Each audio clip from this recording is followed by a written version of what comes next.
Good morning વિદ્યાર્થી મિત્રો આપણે ધોરણ 8 વિજ્ઞાનમાં પ્રકરણ 7 સુધીનો અભ્યાસક્રમ પૂરો કર્યો છે. આજે આપણે પાઠ 8 કોષ રચના અને કાર્યો આના વિશે અભ્યાસ કરવાનો છે. તો કોષ રચના અને કાર્યો એના મુદ્દા છે તો કે કોષની શોધ કોણે કરી, કોષ એટલે શું, સજીવોમાં કોષની સંખ્યા, આકાર અને કદમાં વિભિન્નતા હોય છે. કોષ રચના અને એના કાર્યો એટલે કે કોષની રચના અને એના કાર્યો કેવા પ્રકારના હોય છે, કોષના ભાગો અને વનસ્પતિ કોષ અને પ્રાણી કોષની તુલના.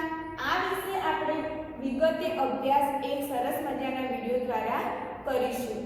વિજ્ઞાન ધોરણ 8 પ્રકરણ 8 કોષ રચના અને કાર્યો સેલ સ્ટ્રક્ચર એન્ડ ફંક્શન.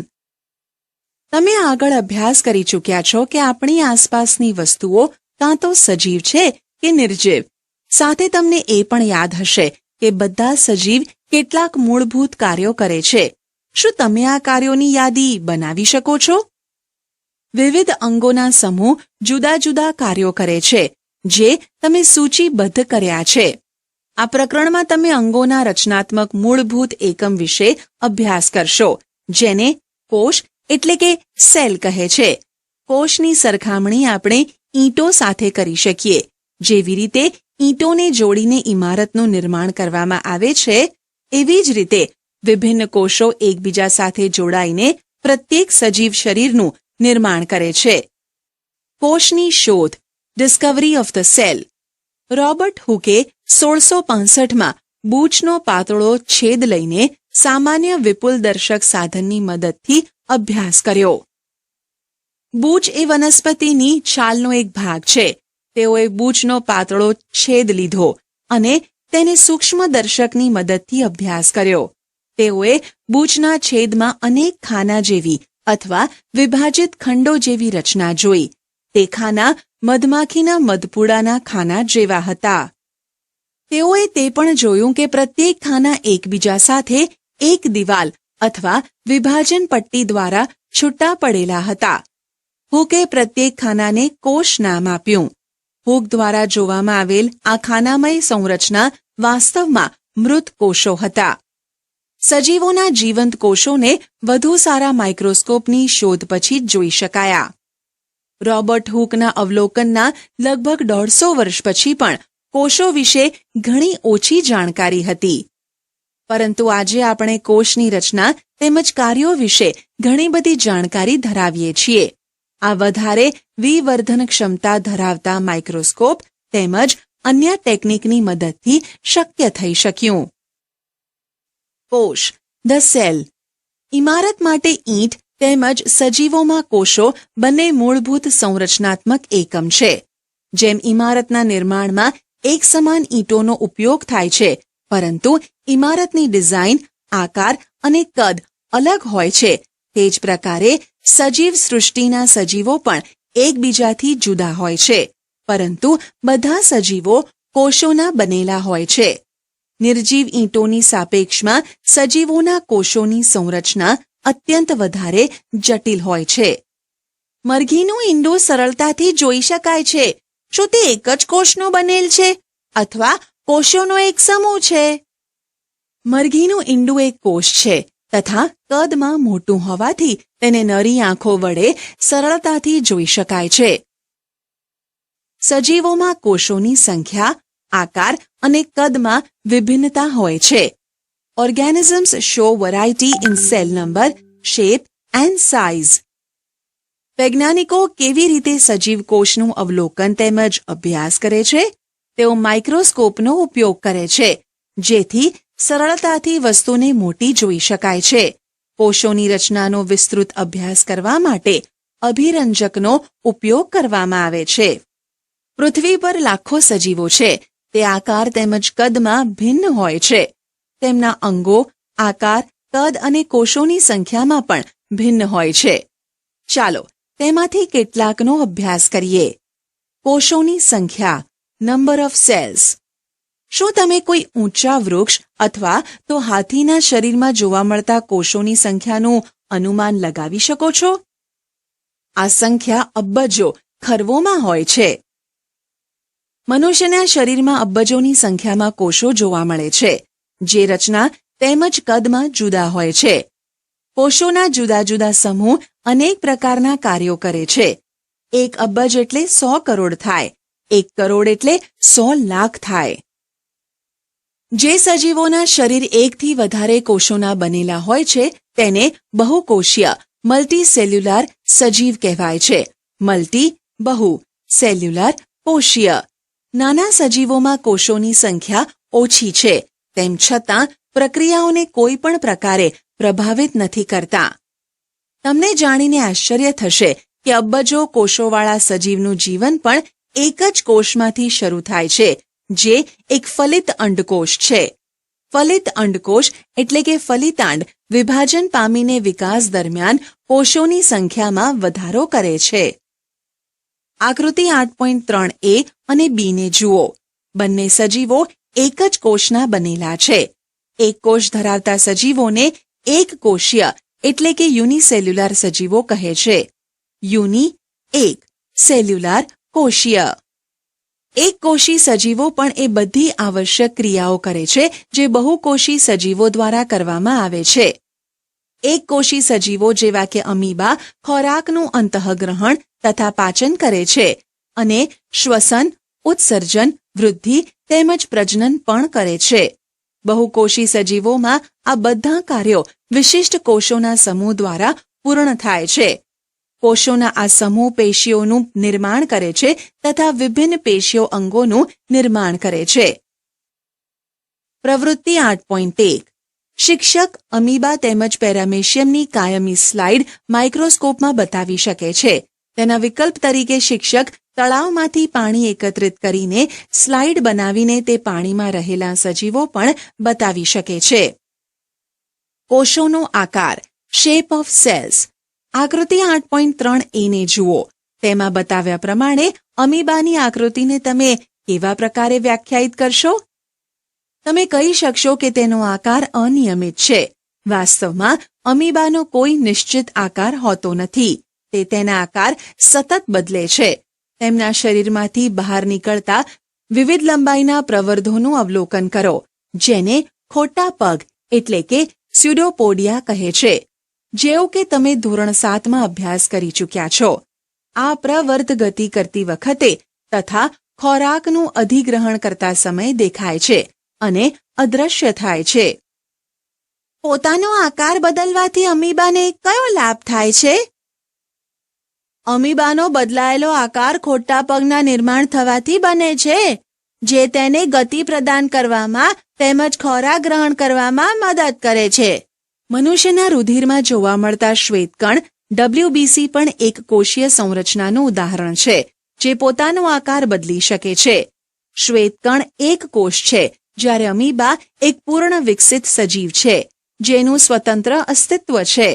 તમારા મત મુજબ જેમાં લાખોની સંખ્યામાં કોષો આવેલા હોય એવા સજીવોમાં કોષોનો આકાર કેવો હશે? આકૃતિ 8.4a, b, c મનુષ્યના વિભિન્ન પ્રકારના કોષો જેમ કે રુધિર, સ્નાયુ તેમજ ચેતાતંત્રના કોષો દર્શાવેલા છે. તે વિભિન્ન આકારમાં અનેક વિશિષ્ટ કાર્યો સાથે સંબંધિત છે. કોષો સામાન્ય રીતે ગોળ, ચપટા, લંબાયેલા હોય છે. કેટલાક કોષો લાંબા હોય છે, જેના બંને છેડા અણીવાળા હોય છે. તેઓનો આકાર ત્રાકાકાર હોય છે. ઘણીવાર કોષો ઘણા બધા લાંબા હોય છે. કેટલાક કોષો શાખાવાળા હોય છે, જેમ કે ચેતાકોષ. ચેતાકોષો સંદેશો પ્રાપ્ત કરી તેનું વહન કરે છે, જેના દ્વારા આ શરીરમાં સંકલન તેમજ સહનિયમનનું કાર્ય કરે છે. શું તમે અનુમાન લગાવી શકો છો કે કોષનો કયો ભાગ તેને આકાર પ્રદાન કરે છે? કોષોના જુદા જુદા સંઘટકો એટલે કે ભાગો એક પટલ દ્વારા ઘેરાયેલા હોય છે. આ પટલ વનસ્પતિ તેમજ પ્રાણીઓના કોષોને આકાર પ્રદાન કરે છે. વનસ્પતિ કોષોમાં તેનાથી વિશેષ એક આવરણ આવેલ હોય છે, જેને કોષ દિવાલ એટલે કે સેલ વોલ કહે છે. તે કોષોને આકાર તેમજ દ્રઢતા પ્રદાન કરે છે. બેક્ટેરિયાના કોષમાં પણ કોષ દિવાલ જોવા મળે છે. કોષનું કદ, સાઇઝ ઓફ સેલ્સ.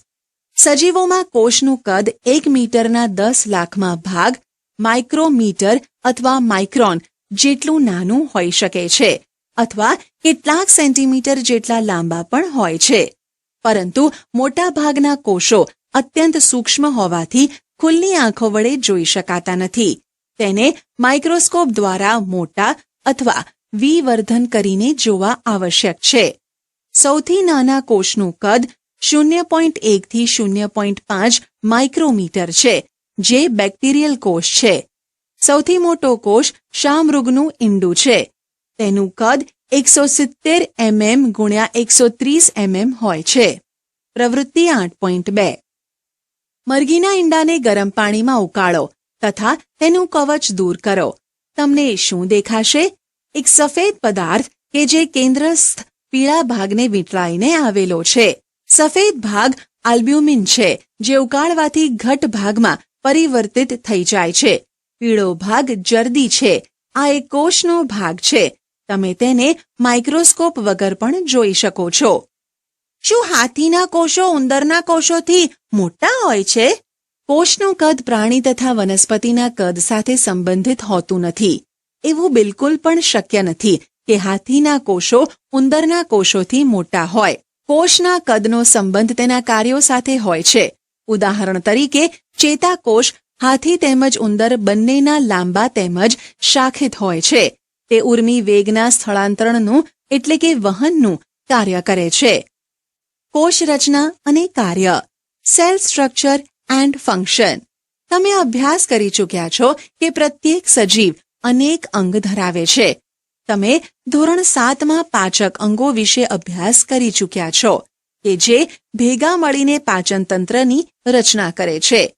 કોઈ પણ તંત્રમાં પ્રત્યેક અંગ અલગ અલગ કાર્ય કરે છે, જેમ કે પાચન, સ્વાંગીકરણ તથા અભિશોષણ. તેવી જ રીતે જુદા જુદા વનસ્પતિ અંગો પણ વિશિષ્ટ કાર્યો કરે છે.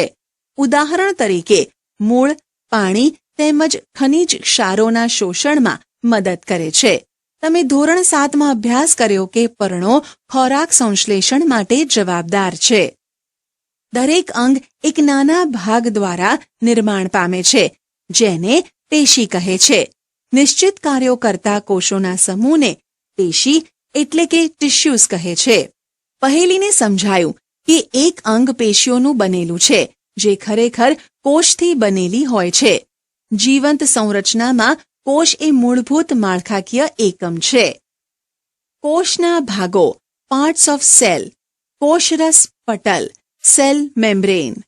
કોષના મૂળભૂત ઘટકો તરીકે કોષરસ પટલ, કોષરસ અને કોષકેન્દ્ર છે.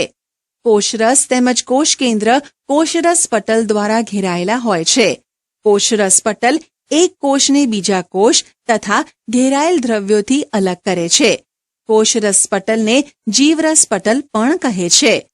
કોષરસ પટલ છિદ્રાળુ હોય છે તથા વિભિન્ન પદાર્થોની કોષમાં અવરજવર માટેનું નિયમન કરે છે. પ્રવૃત્તિ 8.3 કોઈ પણ કોષના મૂળ ઘટકને અવલોકન કરવા માટે એક ડુંગળી લો. ઉપરના સુકાયેલા ગુલાબી ફોતરાને દૂર કરો. તમે ડુંગળીની સફેદ માંસલ સપાટીને ચીપિયાની મદદથી કે હાથ દ્વારા પણ અલગ કરી શકો છો. તમે ડુંગળીને તોડીને પણ આ પાતળા પટલને અલગ કરી શકો છો. કાચની સ્લાઇડ પર પાણીનું ટીપું મૂકીને પાતળા પટલને તેની પર મૂકો. પાતળું પટલ બ્લેડ અથવા ચીપિયાની મદદથી લઈ શકાય છે. હવે આ પટલ મિથિલિન બ્લુ વડે અભિરંજિત કરો અને તેની ઉપર કાચની કવર સ્લિપ મૂકો.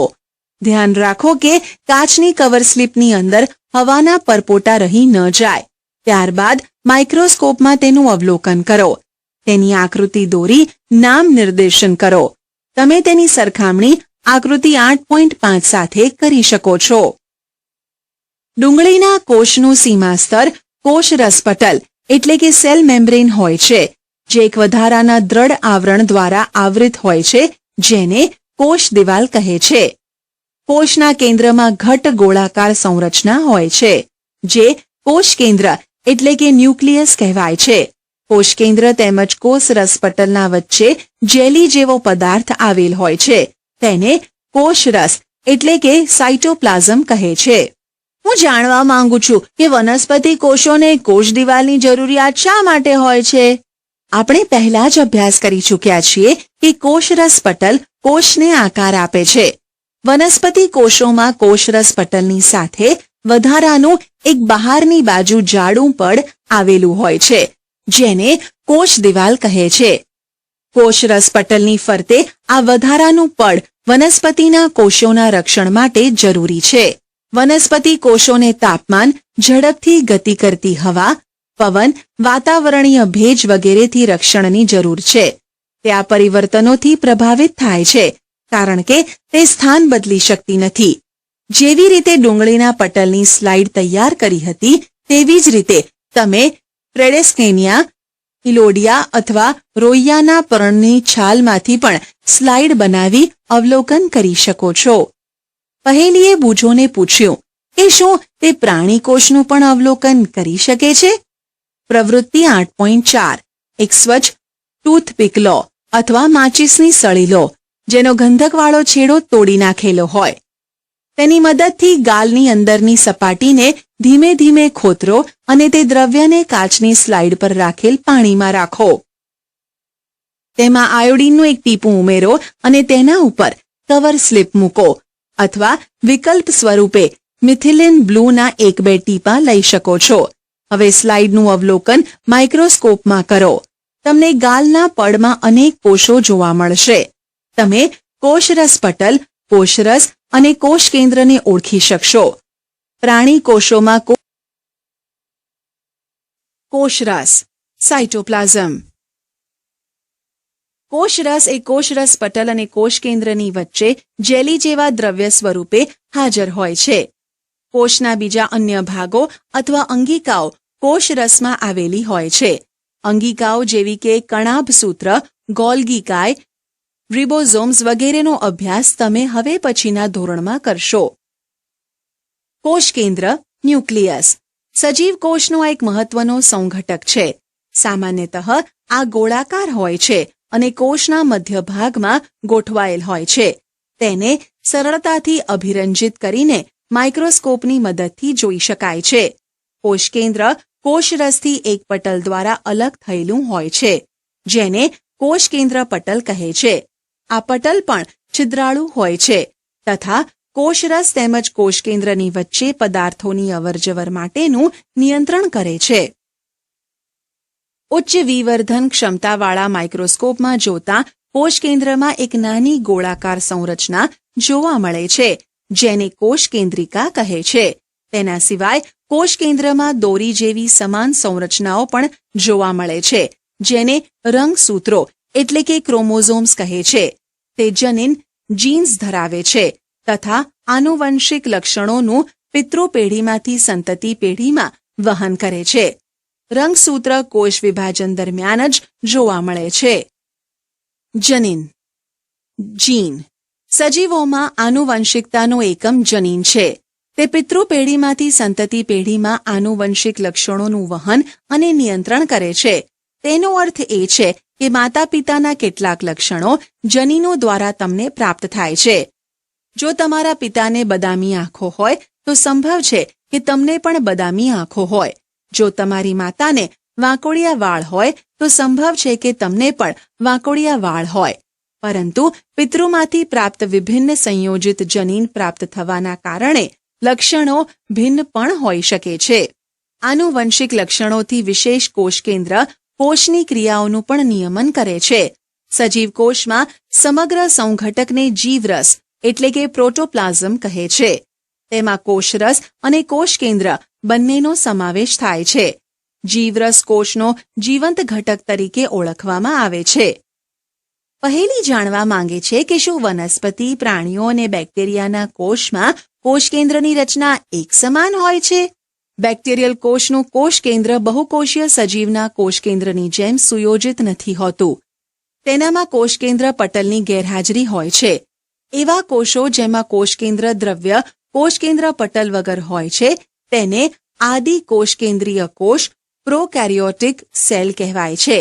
આ પ્રકારના કોષોવાળા સજીવો આદિ કોષ કેન્દ્રી સજીવો તરીકે ઓળખાય છે. પ્રો આદિ, કેરિયોન કોષ કેન્દ્રીય. બેક્ટેરિયા અને નીલ હરિત લીલ તેનું ઉદાહરણ છે. ડુંગળીના કોષો તેમજ ગાલના કોષોમાં કોષ કેન્દ્ર પટલયુક્ત કોષ કેન્દ્ર જોવા મળે છે. તેને સુકોષકેન્દ્રીય યુકેરિયોટિક સેલ કોષો કહે છે અને આવા કોષ ધરાવતા સજીવોને સુકોષકેન્દ્રી યુકેરિયોટિક સજીવો કેરિયોન કોષકેન્દ્રીય કહે છે. ડુંગળીના કોષનું સૂક્ષ્મ દર્શક યંત્ર વડે અવલોકન કરતી વખતે તમે કોષરસમાં રહેલી ખાલી જગ્યાઓ પર ધ્યાન આપ્યું? તેને રસધાની એટલે કે વેક્યુલ કહે છે. ડુંગળીના કોષની જેમ રસધાની એક તેમજ મોટી હોય છે. ગાલના કોષમાં નાની નાની રસધાનીઓ હોય છે. મોટી રસધાનીઓ સામાન્ય રીતે વનસ્પતિ કોષોમાં જ જોવા મળે છે. પ્રાણી કોષમાં આ રસધાનીઓ અત્યંત નાની હોય છે. ચેડેસ્કેન્શિયા પર્ણના કોષોમાં તમે અનેક નાની રંગીન સંરચનાઓ જોઈ હશે. તે પર્ણ કોષોના કોષરસમાં વેરવિખેર આવેલી હોય છે. તેને રંજક કણ પ્લાસ્ટિસાઇડ્સ કહે છે. તે જુદા જુદા રંગોના હોય છે. તેમાંથી કેટલાક લીલા રંગના હોય છે. તેને હરિત દ્રવ્ય એટલે કે ક્લોરોફિલ કહે છે. લીલા રંગના રંજક કણ હરિતકણ કહેવામાં આવે છે. તે પર્ણોને લીલો રંગ પ્રદાન કરે છે. તમને યાદ હશે કે પર્ણના હરિતકણમાં આવેલ હરિત દ્રવ્ય પ્રકાશ સંશ્લેષણ માટે આવશ્યક હોય છે. વનસ્પતિ કોષ અને પ્રાણી કોષની તુલના. Comparison of plant and animal cells. જો તમે આગળની પ્રવૃત્તિ 8.3 અને 8.4 ને યાદ કરો તો તેના આધાર પર વનસ્પતિ કોષ અને પ્રાણી કોષની સંરચનાની તુલના કરી શકશો. આકૃતિ 8.7 એ બીનું ધ્યાનપૂર્વક અવલોકન કરો. ચાલો વનસ્પતિ તેમજ પ્રાણી કોષની વચ્ચે રહેલી સમાનતા તેમજ ભિન્નતાની યાદી બનાવીએ. કોષ્ટક 8.1માં માત્ર કેટલાક લક્ષણોનો ઉલ્લેખ કરવામાં આવેલ છે. તમે વધારે લક્ષણોનો ઉલ્લેખ કરી શકો છો. કોષ્ટક 8.1 વનસ્પતિ કોષ અને પ્રાણી કોષની તુલના. ક્રમ, ભાગો, વનસ્પતિ કોષ, પ્રાણી કોષ. 1. કોષરસ પટલ. હાજર, 2. કોષ દિવાલ. હાજર, ગેરહાજર. 3. કોષ કેન્દ્ર. 4. કોષ કેન્દ્ર પટલ. 5. કોષરસ. 6. રંજક કણ. 7. રસધાની.